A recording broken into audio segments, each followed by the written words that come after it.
नाज़रीन, अफगानिस्तान और पाकिस्तान दुश्मनी की वो कहानी जो आज़ादी के दिन से शुरू हुई। आम तौर पर लोग समझते हैं कि अफगानिस्तान और पाकिस्तान के दरमियान दुश्मनी उस वक्त शुरू हुई जब जनरल मुशर्रफ ने अमेरिका को पाकिस्तान की सरजमीन इस्तेमाल करने दी, लेकिन हकीकत ये है कि ये दुश्मनी उस वक्त नहीं बल्कि पाकिस्तान के वजूद के दिन से शुरू हो चुकी थी। वो दिन जब बरी सगीर के मुसलमानों ने कुर्बानियाँ देकर एक अलग मुल्क हासिल किया और पूरी दुनिया ने पाकिस्तान के क़याम को तस्लीम किया। लेकिन एक मुल्क ऐसा था जो इस्लाम के नाम पर वजूद में आने वाली इस नौज़ायदा रियासत को मानने के लिए तैयार नहीं था, और वो मुल्क था अफगानिस्तान। जी हाँ, हैरत अंगेज तौर पर अफगानिस्तान वाहिद इस्लामी मुल्क था जिसने अक़वाम मुत्तहिदा में पाकिस्तान की रुकनीत के खिलाफ वोट दिया।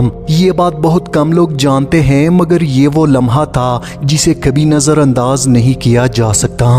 अफगान हुकूमत ने उस वक्त ये मौक़िफ़ इख्तियार किया कि बरतानवी दौर में खींची गई डेवरेंड लाइन दरअसल गैर कानूनी है, जबकि खैबर पख्तूनख्वा और कबायली इलाके अफगानिस्तान का हिस्सा हैं। यानी वो सरहद जिसने पाकिस्तान और अफगानिस्तान को अलग किया, अफगानिस्तान ने इसे मानने से साफ इनकार किया।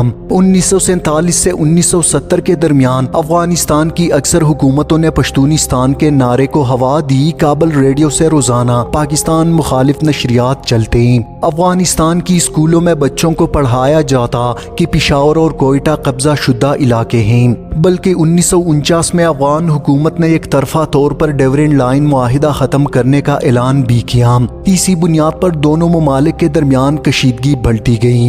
नाज़रीन, वक्त गुजरता गया मगर अफगान पॉलिसी न बदली। कई अफगान रहनुमा पाकिस्तान के अंदर मौजूद कौम परस्त या अलहदगी पसंद गिरोहों के साथ राब्ते में रहे। 1970 की दहाई में सदर मोहम्मद दाऊद खान के दौर में तो ये रुझान खुलकर सामने आया, जबकि दाऊद खान ने सरकारी सतह पर पश्तूनिस्तान के हक में मुहिम चलाई, जबकि काबल में अलहदगी पसंद गिरोहों को महफूज फनागाह भी दी। इसके जवाब में पाकिस्तान ने अपने दिफाई इकदामात सख्त किए। यूं एक हमसाया मुल्क जिससे दोस्ती की उम्मीद थी, दुश्मनी के रास्ते पर निकल गया। इधर भारत जो खुद पाकिस्तान का अज़ली मुखालिफ था, इस सूरत हाल से फायदा उठाने लगा और भारत ने अफगानिस्तान में कदम जमाने शुरू कर दिए।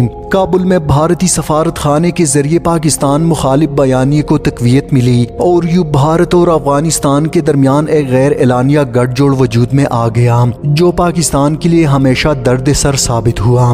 नाज़रीन, 1979 में जब सोवियत यूनियन ने अफगानिस्तान पर हमला किया तो पूरा खित्ता लरज़ उठा।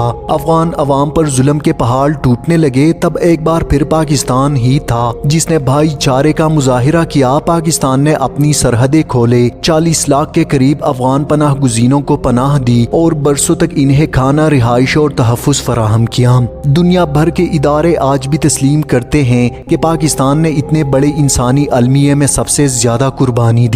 पाकिस्तान ने सिर्फ मेहमान नवाजी नहीं की बल्कि अफगान मुजाहिमत के लिए लॉजिस्टिक, खुफिया और अस्करी मदद फराहम की। पाकिस्तान की सरजमीन से अफगान मुजाहिदीन ने सोवियत फौज के खिलाफ लड़ाई लड़ी और बिला आखिर 1979 में रूस को अफगानिस्तान से पसपाई इख्तियार करनी पड़ी। ये वो वक्त था जब पाकिस्तान का किरदार पूरी दुनिया में सराहा गया, लेकिन अफसोस अफगानिस्तान ने इस एहसान को कभी तस्लीम नहीं किया। जंग खत्म हुई मगर अफगान जमीन पर अमन नहीं आया। रूस के जाने के बाद मुख्तलिफ धड़े आपस में लड़ने लगे। काबुल खंडर बन गया और पाकिस्तान पर महाजिरीन, असलहे और मंशियात का बोझ बढ़ता गया। पाकिस्तान जिसने इनके लिए दरवाजे खोले थे, अब खुद दहशत गर्दी और इंतशार की लपेट में आने लगा। सन 1990 की दिहाई में अफगानिस्तान में खाना जंगी जारी रही। पाकिस्तान ने हमेशा ये ख्वाहिश जाहिर की कि वहाँ एक मुस्तहकम दोस्ताना हुकूमत कायम हो ताकि खित्ते में अमन बरकरार रहे।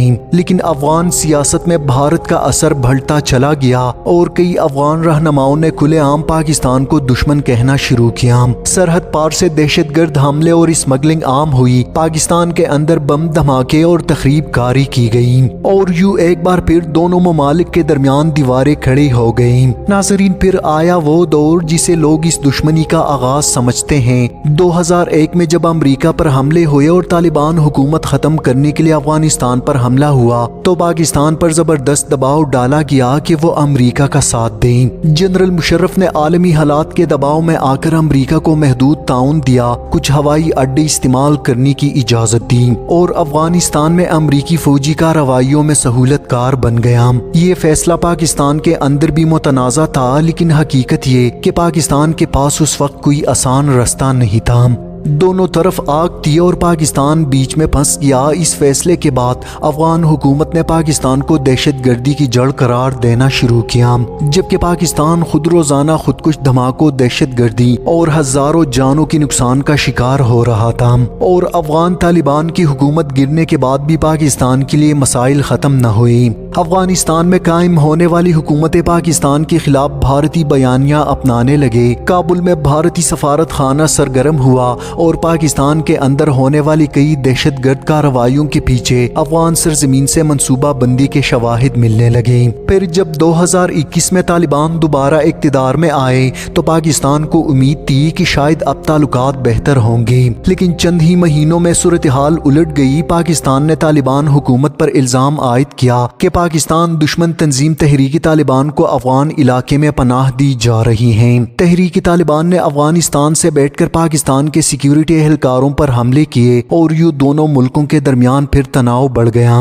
طالبان حکومت کہتی ہے کہ وہ افغان طالبان ہے، تحریک طالبان الگ تنظیم ہے، لیکن پاکستان کے لیے یہ جواز ناقابل قبول رہا اور یوں دشمنی کی نئی شکل دہشت گردی کے خطرے کی صورت میں ابھری۔ ناظرین، اس تمام عرصے میں بھارت نے افغانستان میں اپنی گرفت مضبوط کی۔ کابل، ہرات، قندھار، جلال آباد، ہر بڑے شہر میں بھارتی قونصل خانے قائم ہوئے۔ بھارت نے سڑکیں بنائے، ڈیمز تعمیر کیے اور افغان حکومتوں کے ساتھ دفاعی معاہدے کیے۔ بظاہر یہ ترقیاتی کام تھے، لیکن حقیقت میں ان کے پیچھے پاکستان کے خلاف خفیہ نیٹ ورکس بھی فعال تھے۔ پاکستان بارہا کہتا رہا کہ بھارتی ایجنسی را افغان سرزمین کو پاکستان میں دہشت گردی کے لیے استعمال کر رہی ہیں اور یوں بھارت اور افغانستان کے تعلقات پاکستان کے لیے مسلسل خطرہ بنے رہے۔ پاکستان اور افغانستان کے تعلقات شروع دن سے اچھے نہیں تھے، لیکن اصل کام خراب اس وقت ہوا جب سوویت یونین نے افغانستان میں فوجیں اتاری اور امریکی ڈالروں کے بارش تلے ایک ہو کر پاکستان نے جہاد کے لیے مجاہدین تیار کیے۔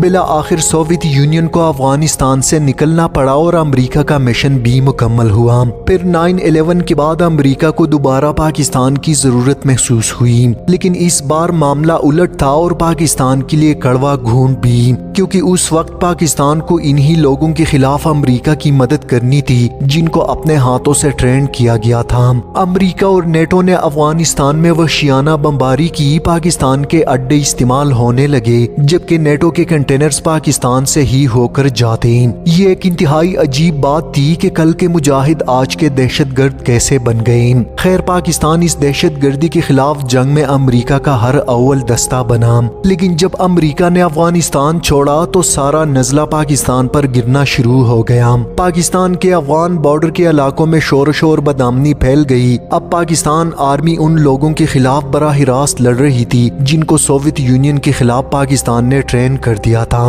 ناظرین، اس سارے مسئلے کی وجہ افغان حکومت کی منافقت اور پاکستان کی امریکہ نواز پالیسیاں ہیں۔ اگر پاکستان اور افغانستان میں امن کی فضا قائم کرنی ہے تو پاکستان کو امریکہ اور افغانستان کو انڈیا کا ساتھ چھوڑنا ہوگا، نہیں تو اس خطے میں امن کا قیام ممکن نہیں۔